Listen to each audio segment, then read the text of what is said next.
Hello, everyone.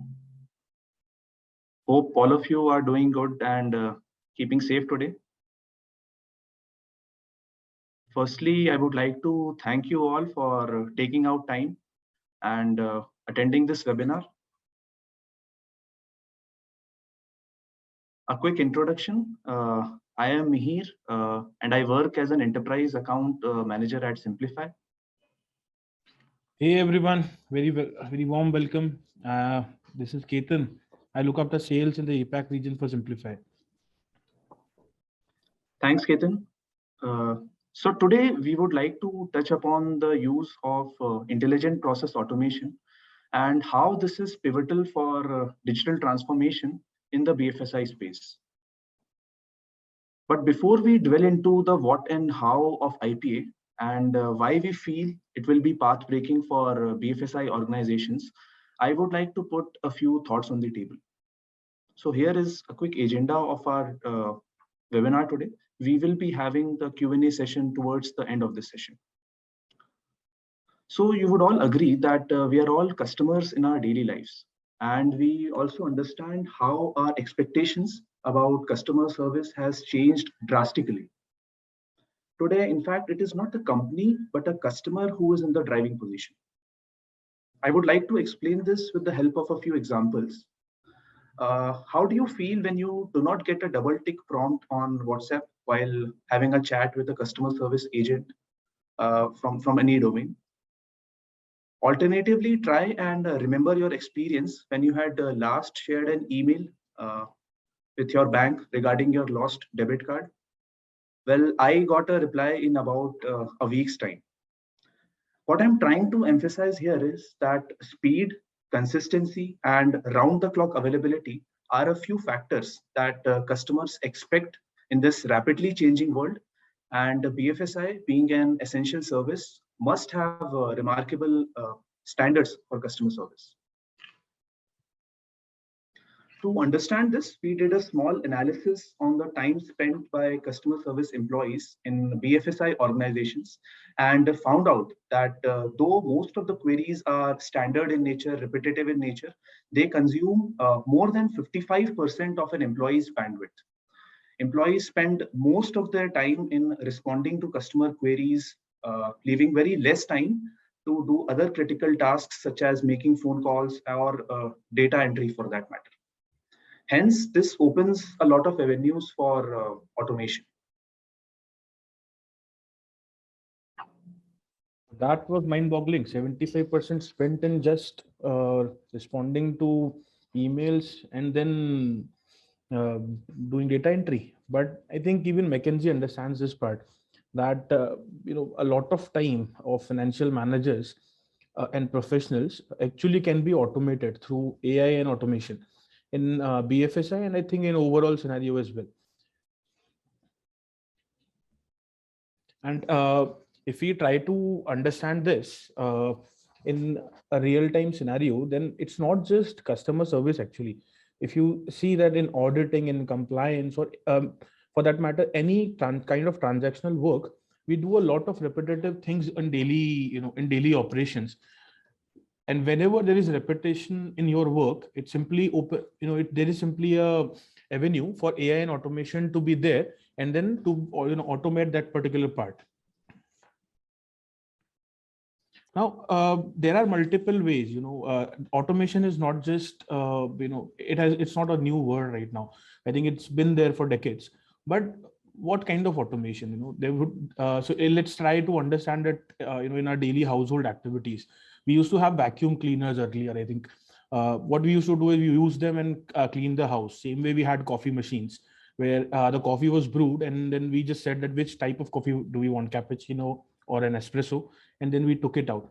So automation was there, right? But a part automation was there, and then nowadays, if you see in IoTs, we have vacuum cleaners that we just schedule them and they automatically clean the house at a certain given time. And slowly we see now cars coming up with where you can from Tesla is coming up with autopilot. So automation is increasing. We are seeing higher levels of it over time. Same way in even organizations and business processes, the level of automation or the extent of that automation into that process is now taking different types of, it's going leaps ahead and miles ahead. So if we try to understand earlier automation, that was just process automation. A part was automated through RPA or through some kind of script writing or a screen automation. And then came AI. So AI gives this automation a thinking ability. So when we talk about NLP, it's a branch of AI which helps machines understand what a human is trying to say, or what is human trying to so it can interpret the content that human has said. Now with that compiled, or with that clubbed with process automation, we call it intelligent process automation. So a thinking ability with the tasks that were automated before. So when we receive certain emails in personal lives, we have to either respond to it, or we either have to take some action on it. Let's say we receive emails from income tax department of filing ITRs, right? And we receive them and we start filing ITR. So if we can automate that end-to-end process, that is, I think, kind of intelligent automation, intelligent process automation. So you would agree that machines were not traditionally built to interpret human language. They were essentially built to understand only binary language, and the vice versa holds true for humans. But with the advent of emerging technologies, NLP combined with conversational AI, machines can not only understand the plethora of languages out there, but also process and act on the same. It means that if you have processes that need automation in processing free text, like emails, chat, or even documents, Simplify Solutions can help you in achieving best-in-class automation. So our solutions have taken automation to the next level and have helped many BFSI organizations globally. Consider an instance wherein a user wants to place an order or has any grievance related to a transactional dispute. In both of these scenarios, we essentially understand the core essence of the message. We dig deeper and fetch the intents and entities of the text, and essentially create a process flow around the same.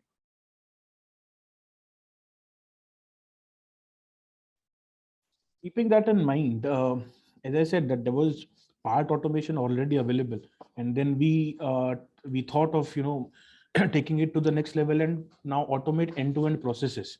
Hence, we created digital employees. Now these are actually created in mind, created keeping in mind that it can automate a certain task that is done by humans day in, day out, every other day. And it can make decisions after understanding what the query is about. It can make decisions and perform tasks at the backend based on the interpretation that is there. And it can actually be, it's very flexible. The digital employees can be customized to fit different needs. We have employees in finance, in accounts, in sales, in customer support, customer success. Same way, digital employees given by Simplify can also be customized to fit the business need and the process that it's catering to. So if we try to take example, Simplify digital employee can maybe employed within the customer support department, where it can answer in any type of query from the customer.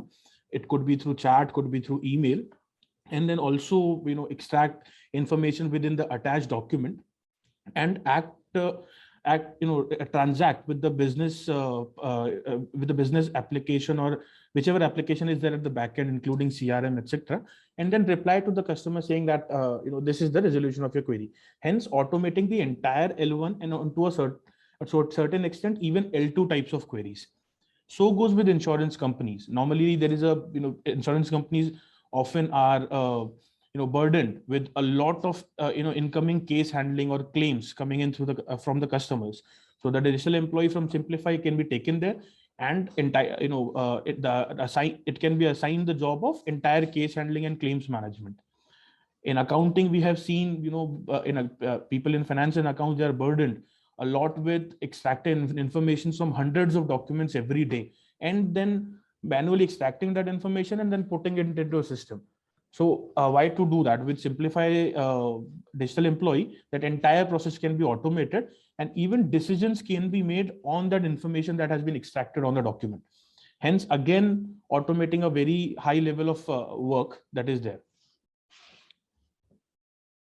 So the best part is that all this is happening in a very easy and easily understandable platform called Simplify Studio. Now, we have seen that, for certain small automation processes, or we employ so many technical people, and then with the advancing age, we saw no code platform.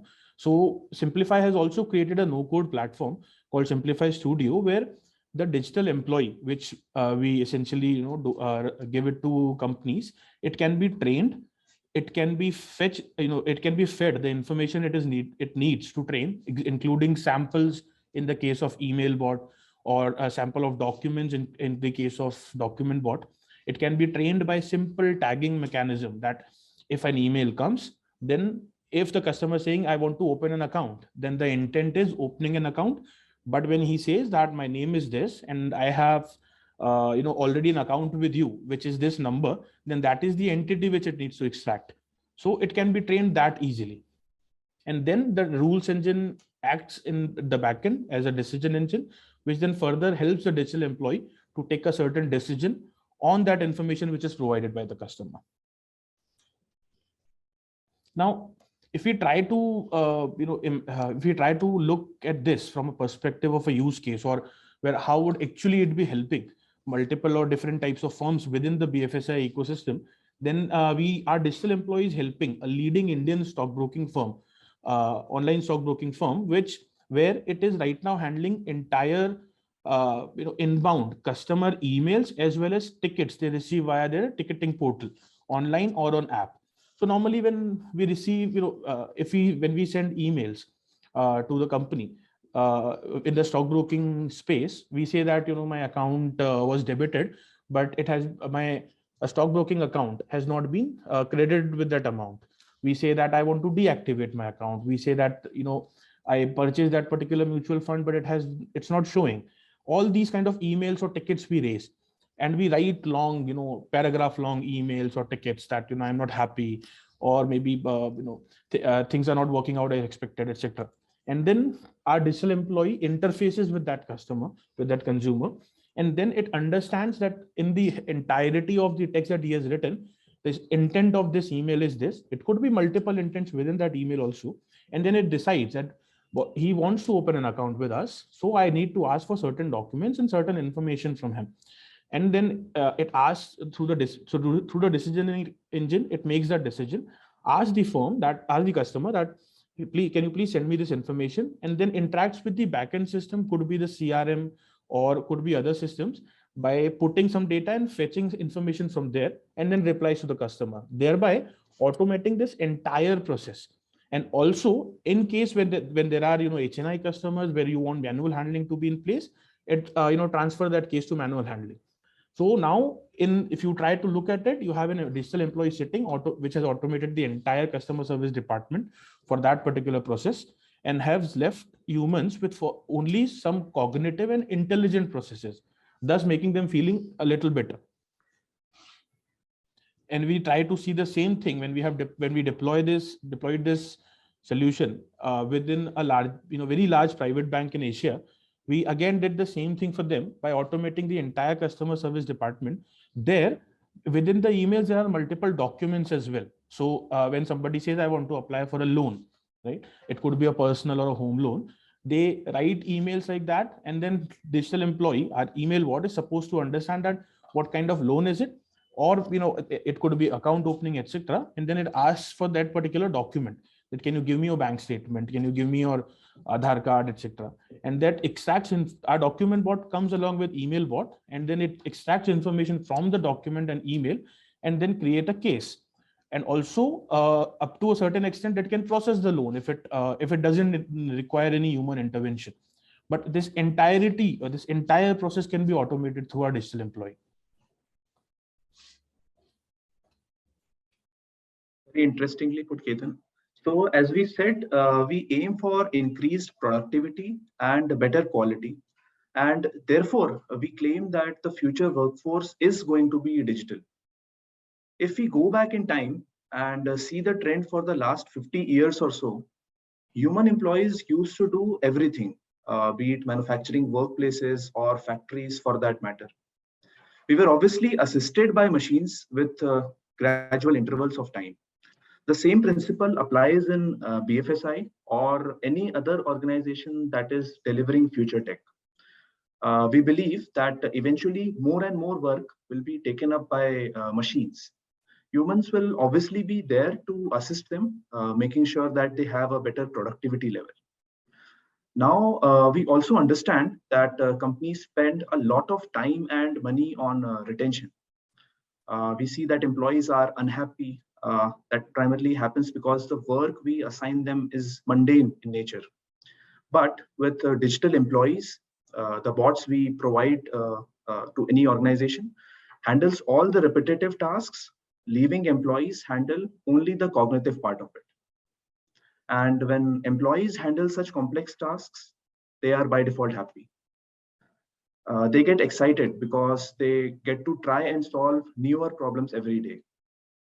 And naturally, the customers are also happy because they get standard, immediate responses, resulting in better overall customer satisfaction and a better NPS.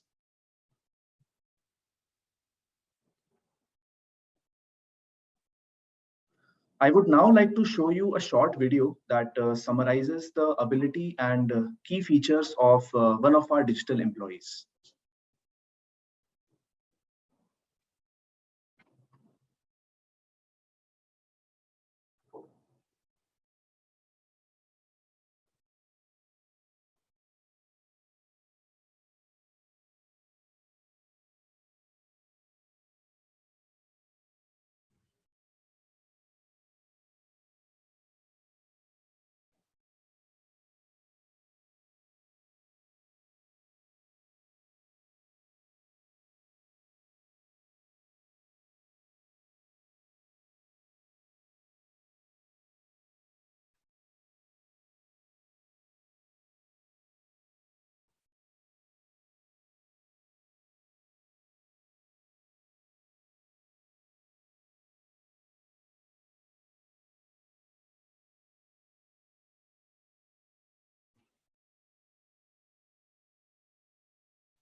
So now is the time for a Q&A. I would request if any of you have any questions, please feel free to drop in the chat window and we will be more than happy to answer them.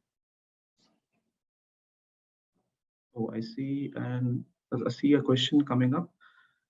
Ketan, so somebody has asked if our solution can be integrated with existing RPA solution.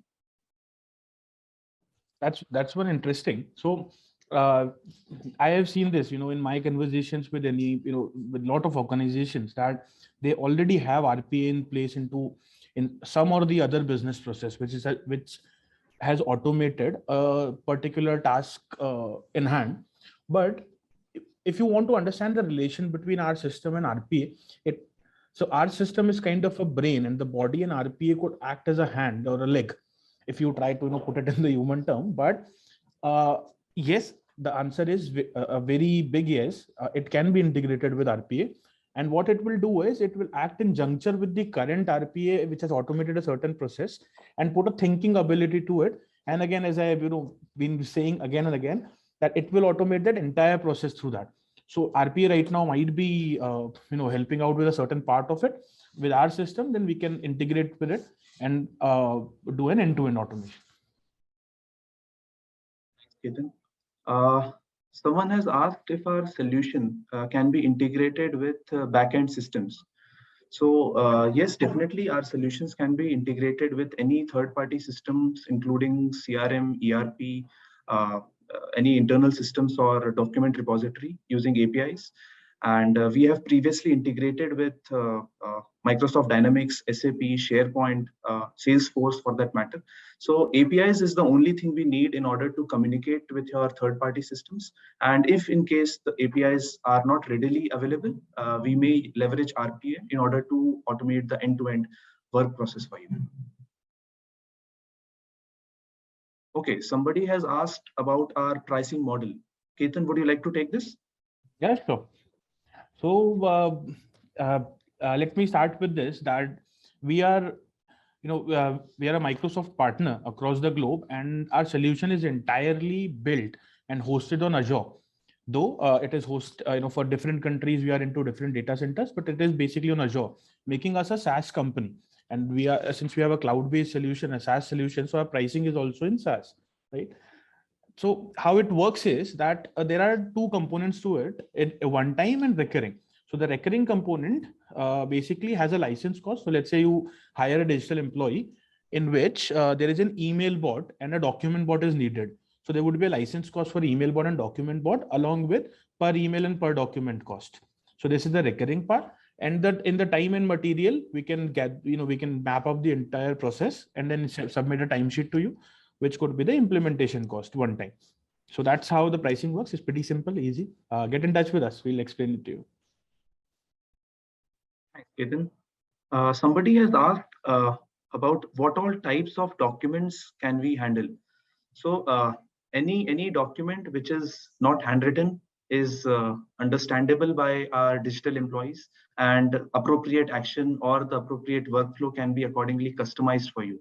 So you would understand that often we have not been able to understand the prescription written by our doctors. So hence I'm emphasizing on any digitally generated document that is completely readable by our bots, and we can accordingly process that for you.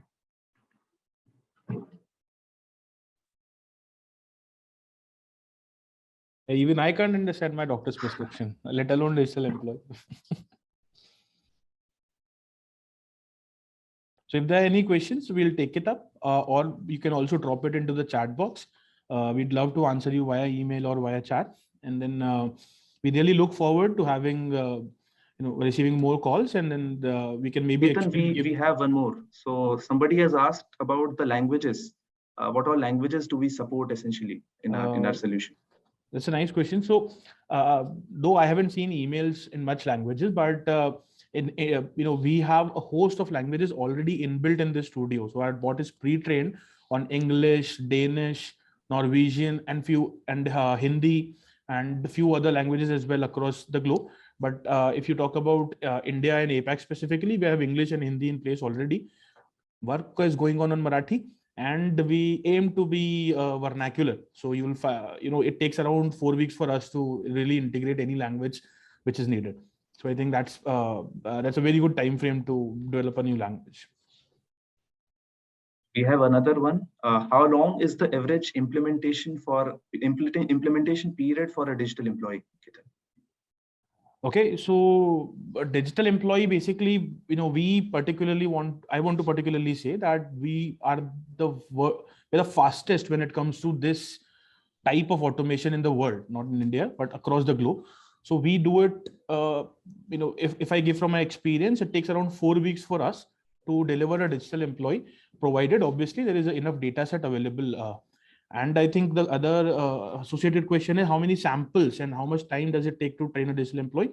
So, let's say we understand that when we receive emails in a customer service department, there would be hundreds of types of, the email type would be different. So account opening could be one, grievance could be one, etc. So we take around 100, 200 samples to start with per category, and then the bot is ready. And so goes with the document type. And again, 4 to 6 weeks is the time when you can actually see your digital employee live in your environment. Great. I think that was all from the questions. I think we will put our case here then. Please feel free to contact us. Here are our details. In India, by the way, we are headquartered in Pune, and our global headquarters is in Norway. But we will be more than happy to talk to you, understand your business requirements, and we can essentially also help you explain how to create your own digital employee. So feel free to contact us, to reach out to us. We would love to answer your queries. Thanks, and signing off. Thanks a lot for joining. Thanks a lot. Bye-bye.